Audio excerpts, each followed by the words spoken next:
Hello दोस्तों, स्वागत है आप सभी का सिग्मा स्टडी पॉइंट में। दोस्तों, आज के इस वीडियो में हम बिहार बोर्ड क्लास 10th के हिस्ट्री के चैप्टर 1 पढ़ने वाले हैं। चैप्टर का नाम है यूरोप में राष्ट्रवाद।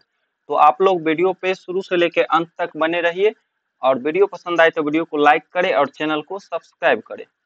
पहला क्वेश्चन है, वियना सम्मेलन की मेजबानी किसने की? वियना सम्मेलन की मेजबानी किसने की? तो मेटरनिख ने की। ठीक है ना, मेटरनिख ने। ऑप्शन नंबर ए इसका बिल्कुल ही राइट आंसर हो जाएगा।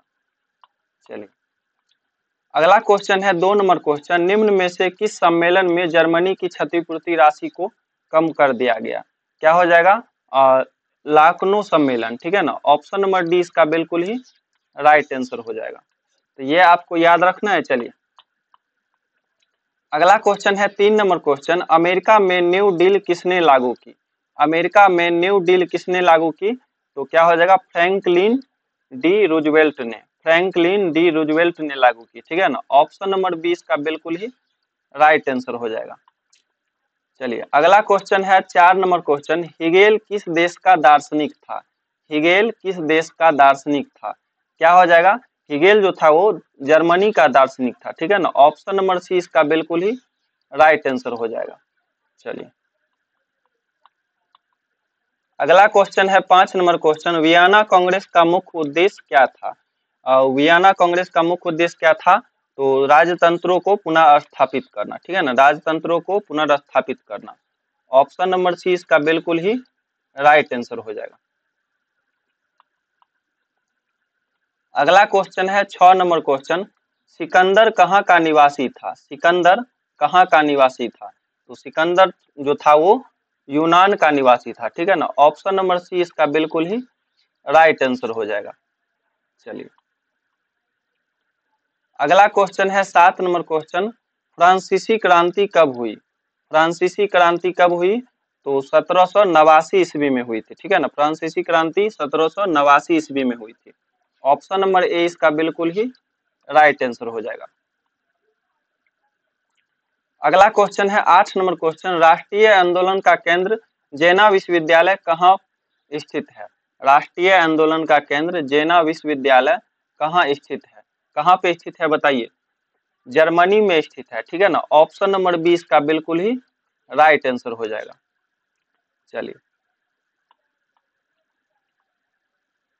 अगला क्वेश्चन है, कोसूथ का संबंध किस देश से है? कोसूथ का संबंध किस देश से है? बताइए क्या होगा?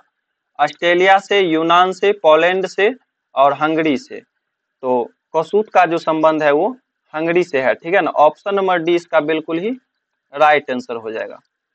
चलिए, अगला क्वेश्चन है 10 नंबर क्वेश्चन, इटली तथा जर्मनी वर्तमान में किस के महादेश अंतर्गत आते हैं?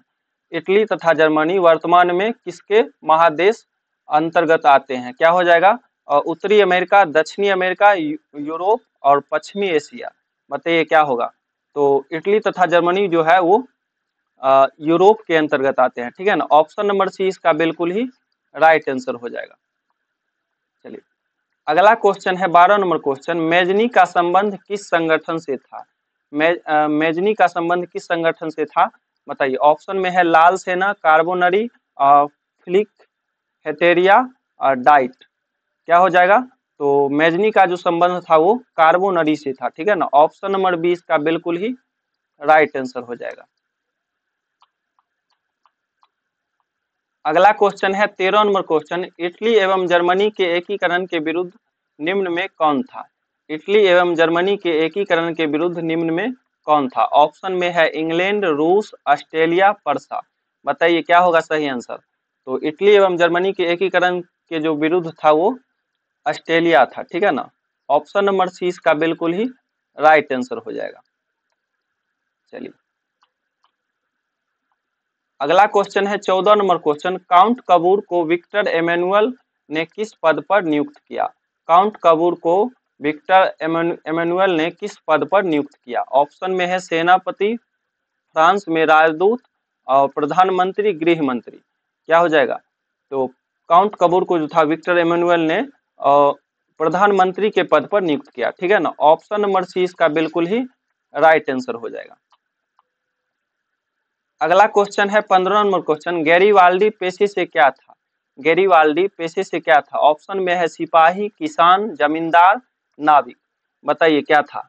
तो गैरीवाल्डी जो पेशे से था नाविक था, ठीक है ना। ऑप्शन नंबर डी इसका बिल्कुल ही राइट आंसर हो जाएगा। चलिए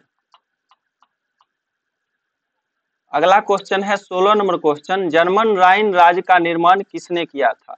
जर्मन राइन राज्य का निर्माण किसने किया था? तो ऑप्शन में है लुई 18वां, नेपोलियन बोनापार्ट, नेपोलियन 3, बिस्मार्क। बताइए क्या होगा सही आंसर? तो जर्मन राइन राज्य का निर्माण जो है वो नेपोलियन बोनापार्ट ने किया, ठीक है ना। ऑप्शन नंबर 20 का बिल्कुल ही राइट आंसर हो जाएगा। चलिए अगला क्वेश्चन है 17 नंबर क्वेश्चन, जालवेरिन कैसी संस्था थी? जालवेरिन कैसी संस्था थी? ऑप्शन में है क्रांतिकारियों की संस्था, व्यापारियों की और विद्वानों की और पादरी एवं समतों की। क्या हो जाएगा? तो जालवेरिन जो थी वो व्यापारियों की संस्था थी, ठीक है ना। ऑप्शन नंबर 20 का बिल्कुल ही राइट आंसर हो जाएगा। चलिए अगला क्वेश्चन है 18 नंबर क्वेश्चन, रक्त एवं लोह की नीति का अवलंबन किसने किया? रक्त एवं लोह की नीति का अवलंबन किसने किया? ऑप्शन में है मैजनी, हिटलर, बिस्मार्क और विलियम वन। बताइए क्या होगा सही आंसर? तो रक्त एवं लोह की नीति का अवलंबन जो है वो बिस्मार्क ने किया, ठीक है ना। ऑप्शन नंबर सी इसका बिल्कुल ही राइट आंसर हो जाएगा। चलिए अगला क्वेश्चन है 19 नंबर क्वेश्चन, फ्रैंकफर्ट की संधि कब हुई? फ्रैंकफर्ट की संधि कब हुई? ऑप्शन में है 1864 ईस्वी, 1866 ईस्वी, 1870 ईस्वी, 1871 ईस्वी। बताइए क्या होगा सही आंसर? फ्रैंकफर्ट की संधि जो है वो 1871 ईस्वी में हुई थी, ठीक है ना। ऑप्शन नंबर डी इसका बिल्कुल ही राइट आंसर हो जाएगा। अगला क्वेश्चन है 20 नंबर क्वेश्चन, यूरोप वासियों के लिए किस देश का साहित्य एवं ज्ञान विज्ञान प्रेरणा स्रोत रहा? यूरोप वासियों के लिए किस देश का साहित्य एवं ज्ञान विज्ञान प्रेरणा स्रोत रहा? ऑप्शन में है जर्मनी, यूनान, तुर्की, इंग्लैंड। बताइए सही आंसर क्या होगा? यूरोप वासियों के लिए जो था वो यूनान जो था वो ज्ञान विज्ञान का स्रोत रहा। ऑप्शन नंबर 20 का बिल्कुल ही राइट आंसर हो जाएगा। चलिए अगला क्वेश्चन है 21 नंबर क्वेश्चन, नेपल्स की क्रांति कब हुई थी? नेपल्स की क्रांति कब हुई थी? ऑप्शन में है 1820 ईस्वी, 1821 ईस्वी, 1822 ईस्वी, 1823 ईस्वी। बताइए सही आंसर क्या होगा? नेपल्स की क्रांति जो है वो 1821 ईस्वी में हुई थी। ऑप्शन नंबर 20 का बिल्कुल ही राइट आंसर हो जाएगा। चलिए अगला क्वेश्चन है 22 नंबर क्वेश्चन, चार्टिस्ट आंदोलन कहाँ हुआ? चार्टिस्ट आंदोलन कहाँ हुआ? ऑप्शन में है फ्रांस, ऑस्ट्रेलिया, हंगरी, इंग्लैंड। बताइए चार्टिस्ट आंदोलन जो था वो इंग्लैंड में हुआ था, ठीक है ना। ऑप्शन नंबर डी इसका बिल्कुल ही राइट आंसर हो जाएगा। चलिए अगला क्वेश्चन है 23 नंबर क्वेश्चन, यूनान को एक स्वतंत्र राष्ट्र घोषित किया गया। यूनान को एक स्वतंत्र राष्ट्र घोषित किया गया। बताइए ऑप्शन में है 1836 ईस्वी, 1832 ईस्वी, 1842 ईस्वी, 1830 ईस्वी। बताइए सही आंसर क्या होगा? यूनान को एक स्वतंत्र राष्ट्र घोषित किया गया जो गया था, ठीक है ना। ऑप्शन नंबर 20 का बिल्कुल ही राइट आंसर हो जाएगा। अगला क्वेश्चन है 24 नंबर क्वेश्चन, ऐतिहासिक द्वंद्व वाद की व्याख्या किसने की? ऐतिहासिक द्वंद्व वाद की व्याख्या किसने की? ऑप्शन में है हिगेल, अंडरटन और हमबोल्ट और जैकब ग्रिम। बताइए सही आंसर क्या होगा? तो ऐतिहासिक द्वंद्व वाद की व्याख्या जो है वो हिगेल ने की, ठीक है ना। ऑप्शन नंबर ए इसका बिल्कुल ही राइट आंसर हो जाएगा। अगला क्वेश्चन है 25 नंबर क्वेश्चन, एड्रियानो पूल की संधि कब हुई? एड्रियानो पूल की संधि कब हुई? ऑप्शन में है 1828 ईस्वी, 1829 ईस्वी, 1830 ईस्वी और 1931 ईस्वी। बताइए सही आंसर क्या हो जाएगा? एड्रियानो पूल की संधि जो है वो 1829 ईस्वी में हुई थी, ठीक है ना। ऑप्शन नंबर 20 का बिल्कुल ही राइट आंसर हो जाएगा। अगला क्वेश्चन है 26 नंबर क्वेश्चन, एड्रियानो पूल की संधि किन दो देशों के बीच हुई थी? एड्रियानो पूल की संधि किन दो देशों के बीच हुई थी? ऑप्शन में है तुर्की, रूस, यूनान, पोलैंड और तुर्की हंगरी पोलैंड। बताइए सही आंसर क्या होगा। तो एड्रियानोपुल की संधि जो है वो तुर्की और रूस के बीच हुई थी, ठीक है ना, तुर्की और रूस के बीच। ऑप्शन नंबर ए इसका बिल्कुल ही राइट आंसर हो जाएगा। अगला क्वेश्चन है 27 नंबर क्वेश्चन, सेडोन का युद्ध किनके बीच हुआ था। सेडोन का युद्ध किनके बीच हुआ था, किनके बीच हुआ था। ऑप्शन में है ऑस्ट्रेलिया और पर्सा, ब्रिटेन और फ्रांस, फ्रांस और पर्सा और रूस। बताइए सेडोन का युद्ध किनके बीच हुआ था। तो सेडोन का जो युद्ध हुआ था वो फ्रांस और पर्सा के बीच हुआ था, ठीक है ना। ऑप्शन नंबर सी इसका बिल्कुल ही राइट आंसर हो जाएगा।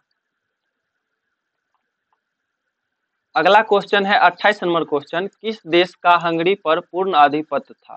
किस देश का हंगरी पर पूर्ण आधिपत्य था। बताइए ऑप्शन में है फ्रांस, ऑस्ट्रेलिया, ब्रिटेन, तुर्की। बताइए सही आंसर क्या होगा। किस देश का हंगरी पर पूर्ण आधिपत्य था। तो क्या हो जाएगा ऑस्ट्रेलिया पे, ठीक है ना। ऑप्शन नंबर बी इसका बिल्कुल ही राइट आंसर हो जाएगा। अगला क्वेश्चन है 29 नंबर क्वेश्चन, पोलैंड के विद्रोह को किसने कुचल दिया। पोलैंड के विद्रोह को किसने कुचल दिया। ऑप्शन में है रूस, ब्रिटेन, ऑस्ट्रेलिया, फ्रांस। बताइए पोलैंड के विद्रोह को जो है वो रूस ने कुचल दिया, ठीक है ना। ऑप्शन नंबर ए इसका बिल्कुल ही राइट आंसर हो जाएगा। चलिए अगला क्वेश्चन है 30 नंबर क्वेश्चन, सन 1870 में फ्रांस और पर्सा के बीच युद्ध कहाँ हुआ था। सन 1870 में फ्रांस और पर्सा के बीच युद्ध कहाँ हुआ था। कहाँ हुआ था। ऑप्शन में है सेडोन, सेडवा, साइडोन और फ्रैंकफर्ट। तो 1870 में जो है फ्रांस और पर्सा के जो बीच युद्ध हुआ था वो सेडोन में हुआ था, ठीक है ना, सेडोन में। ऑप्शन नंबर ए इसका बिल्कुल ही राइट आंसर हो जाएगा। अगला क्वेश्चन है 31 नंबर क्वेश्चन, किस युद्ध के बाद जर्मनी का एकीकरण पूरा हुआ। किस युद्ध के बाद जर्मनी का एकीकरण पूरा हुआ। ऑप्शन में है क्रीमिया का युद्ध, सेंडवा का युद्ध, पर्सा डेनमार्क का युद्ध और सेडोन का युद्ध। तो जर्मनी का एकीकरण जो पूरा हुआ था वो सेडोन के युद्ध के, ठीक है ना। ऑप्शन नंबर डी इसका बिल्कुल ही राइट आंसर हो जाएगा। अगला क्वेश्चन है 32 नंबर क्वेश्चन, यंग यूरोप का संस्थापक कौन था।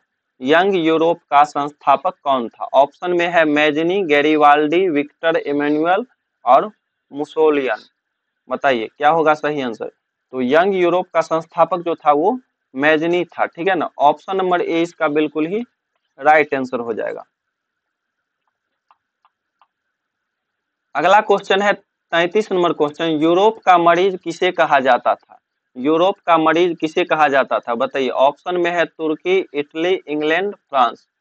तो यूरोप का जो मरीज है वो तुर्की को कहा जाता था, ठीक है ना। ऑप्शन नंबर ए इसका बिल्कुल ही राइट आंसर हो जाएगा। अगला क्वेश्चन है 34 नंबर क्वेश्चन, वियना कांग्रेस कब हुआ था। वियना कांग्रेस कब हुआ था। 1815 ईस्वी में, 1818 ईस्वी में, 1820 ईस्वी में, 1848 ईस्वी में। बताइए सही आंसर क्या होगा। वियना कांग्रेस जो है वो 1815 ईस्वी में हुआ था, ठीक है ना। ऑप्शन नंबर ए इसका बिल्कुल ही राइट आंसर हो जाएगा। अगला क्वेश्चन है 35 नंबर क्वेश्चन, जर्मनी के एकीकरण का प्रमुख वस्तुकार कौन था। जर्मनी के एकीकरण का प्रमुख वस्तुकार कौन था। बताइए ऑप्शन में है मैजनी, गैरीवाल्डी, लेनिन, बिस्मार्क।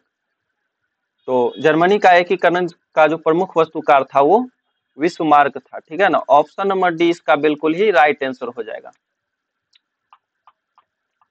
चलिए अगला क्वेश्चन है 36 नंबर क्वेश्चन, इटली के एकीकरण में निम्न में से किसका संबंध नहीं है। इटली के एकीकरण में निम्न में से किसका संबंध नहीं है। बिस्मार्क का, मैजनी का, काबूर का, गैरीवाल्डी का। तो इटली के एकीकरण में जो है वो बिस्मार्क का संबंध नहीं है। ऑप्शन नंबर ए इसका बिल्कुल ही राइट आंसर हो जाएगा। चलिए अगला क्वेश्चन है 37 नंबर क्वेश्चन, 1830 की क्रांति के बाद फ्रांस में किस प्रकार का शासन स्थापित हुआ। 1830 की क्रांति के बाद फ्रांस में किस प्रकार का शासन स्थापित हुआ। बताइए। अब ऑप्शन में है संघीय शासन व्यवस्था, संवैधानिक राजतंत्र, गणराज्य और अधिनायकवाद। बताइए क्या होगा सही आंसर। तो 1830 की क्रांति के बाद फ्रांस में जो है वो संवैधानिक राजतंत्र का स्थापना हुआ, ठीक है ना। ऑप्शन नंबर 20 का बिल्कुल ही राइट आंसर हो जाएगा। अगला क्वेश्चन है 38 नंबर क्वेश्चन, जर्मनी के एकीकरण के लिए कौन उत्तरदायी था। जर्मनी के एकीकरण के लिए कौन उत्तरदायी था। ऑप्शन में है काउंट कबूर और बिस्मार्क, गैरीवाल्डी, मैजनी। बताइए जर्मनी के एकीकरण के लिए जो उत्तरदायी था वो बिस्मार्क था, ठीक है ना। ऑप्शन नंबर 20 का बिल्कुल ही राइट आंसर हो जाएगा। अगला क्वेश्चन है 39 नंबर क्वेश्चन, 1871 में कौन सी संधि हुई थी। 1871 में कौन सी संधि हुई थी। ऑप्शन में है फ्रैंकफर्ट की संधि और पेरिस की संधि, वियना कांग्रेस की संधि, इनमें से कोई नहीं। बताइए 1871 में जो है वो फ्रैंकफर्ट की संधि हुई थी। ऑप्शन नंबर ए इसका बिल्कुल ही राइट आंसर हो जाएगा।